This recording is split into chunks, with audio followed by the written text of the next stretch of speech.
Before anything else, I would like to congratulate Dino Balidoy for winning the very first Hario Brew Battle. Yay! So for today's episode, we're gonna do his winning recipe. So right after the competition, I asked him if I could interview him about the recipe that he did for the Hario Brew Battle. So the fun part about the Hario Brew Battle, so in the first round, you have the freedom to choose whatever Hario equipment or Hario product that you would like to use to compete with. Okay, so you have the choice of different brewers like the V60, may it be a metal or steel, plastic, ceramic, or glass, whatever.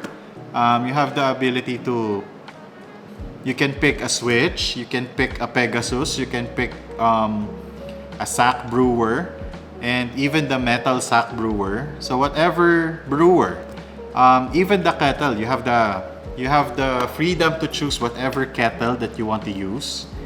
Even the carafe. So whatever carafe that you want or server, whatever server that you want to use, you can. So you have the ability to use whatever Hario product there is. Okay? But in the second round, in the finals, you would have to draw lots. So bubunot kayo kung anong brewer yung ma-assign sa'yo or anong kettle yung mabubunot mo, and that's what you're gonna compete with in the finals. So it's a little bit hard. It's fun at first, but then in the finals, and you're gonna be surprised. You're gonna be caught off guard with whatever brewer or kettle you pick. Dino Balidoy randomly picked the Pegasus and Tetsukasuya drip kettle. He used an electric kettle to heat up the water, but he cannot use that electric kettle to brew his coffee. Okay? So he had to transfer it to a Tetsukasuya drip kettle and then use the Tetsukasuya drip kettle to brew his coffee. Anyway, so today we're gonna do his winning recipe. The recipe calls for 1:14 ratio. So I think it doesn't matter kung gaano kadami yung beans and water that we're gonna use, just as long as we follow the 1:14 ratio. So let's get our gear and we're gonna start brewing. Okay, so we have a server, the Hario Pegasus size 02, mini gooseneck kettle because I don't have the Tetsukasuya drip kettle. We're gonna use this instead. Paper filter, and in the competition beans that they used is an Ethiopia. Luckily, we have the Ethiopia from Candid Coffee, so we're gonna use this today. Oh, by the way, the only difference is the grinder. Because in the Hario Brew Battle, you're gonna use the electric grinder of Hario. But I don't have that, so we're gonna use the Comandante today. Alright? We're gonna weigh our beans.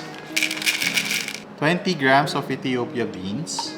Dino Balidoy didn't say the grind setting, so we're gonna do it with my grind settings.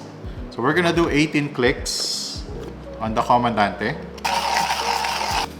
I'm just gonna preheat the pouring kettle.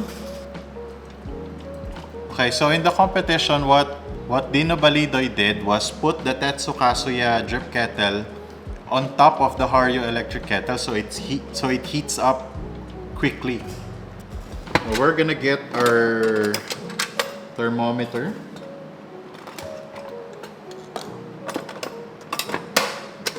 And make sure that we are brewing at 92. So we're gonna prepare our Hario Pegasus. So how do you actually fold the Hario Pegasus? So first, fold the sides muna. Fold the sides. Okay. And then the bottom, fold it the other way. So if you fold the sides away from you, the bottom part, fold it towards you. So nakalock siya. That's the most effective way to fold your trapezoid filter. We're gonna wet this first.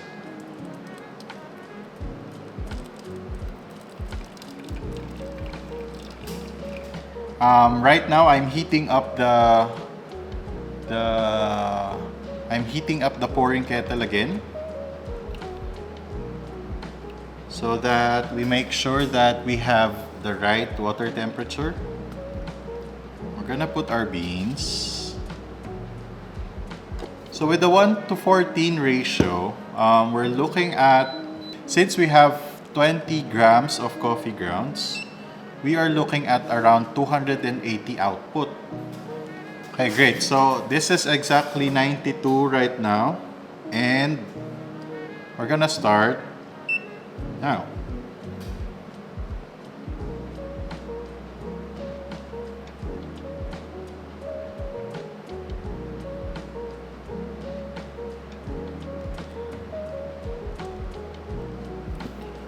Okay, so the difference that this actually makes is the smaller pouring kettle has a slower flow rate as well.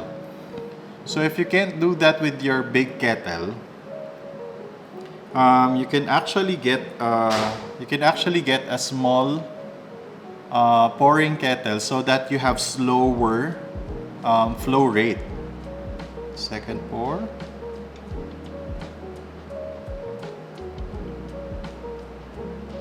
So on the third, fourth, and fifth pour, since we're not reaching 300, I'm just gonna divide the 160 to 3. So that would be 50, 60, and then 50.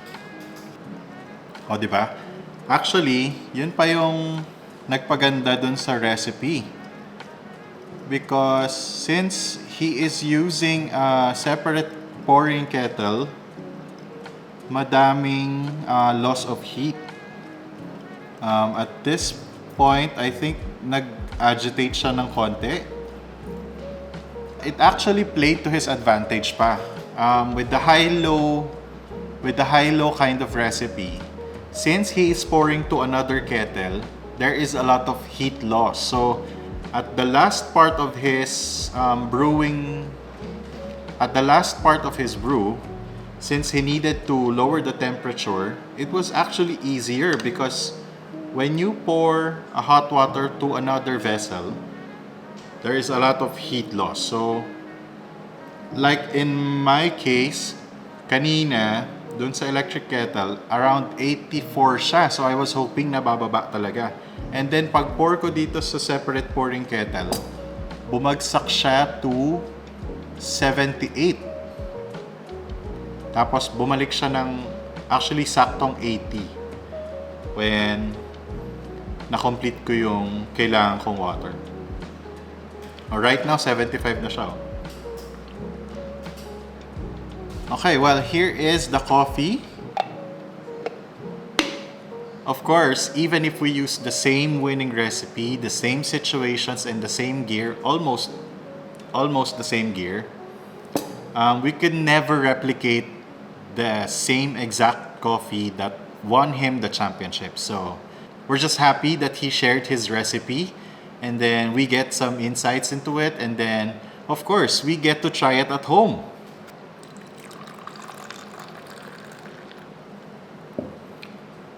Oh, by the way, I haven't shown you this. This is a very cheap double-walled glass.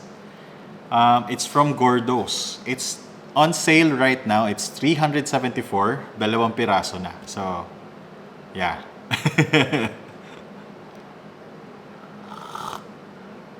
Wow. I like it. In the next couple of days, I hope Mr. Dino Balidoy sees this.